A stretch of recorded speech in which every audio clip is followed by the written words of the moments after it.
लग्नाचे दागिने म्हणजे श्रीमंत पेशवाई दागिने, नाशिकचे सुप्रसिद्ध सराफ मयूर अलंकार सराफ। ताज्या बातम्यांसाठी नाशिक न्यूजच्या YouTube चॅनलला सबस्क्राइब करा आणि बेल आयकॉनला प्रेस करा।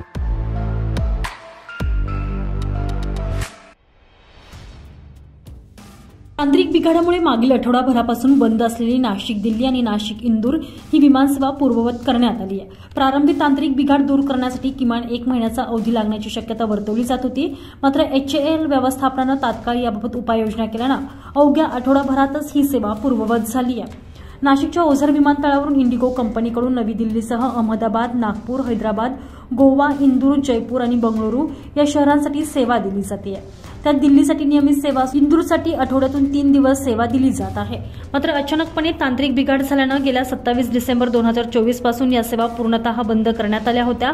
तर तांत्रिक बिघाडाचा परिणाम बंगळुरू, अहमदाबाद, हैदराबाद, नागपूर आणि गोवा या फ्लाईटच्या वेळापत्रकावर झाला। या व्यत्ययाची कारणे अनपेक्षित तांत्रिक समस्या असल्याने ती केव्हापर्यंत सोडवली जाणार याबाबतचं उत्तर कोणाकडेही नव्हतं। तथापि HAL व्यवस्थापनाने तांत्रिक समस्येचे निराकरण करण्यासाठी वेळेस योग्य त्या उपाययोजना केल्या।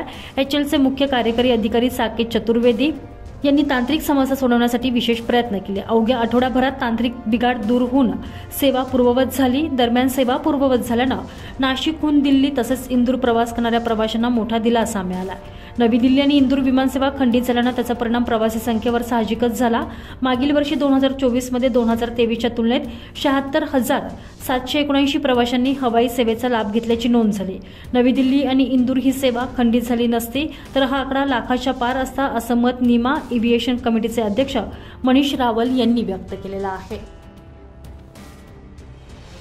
संजय परमार, नाशिक न्यूज, नाशिक।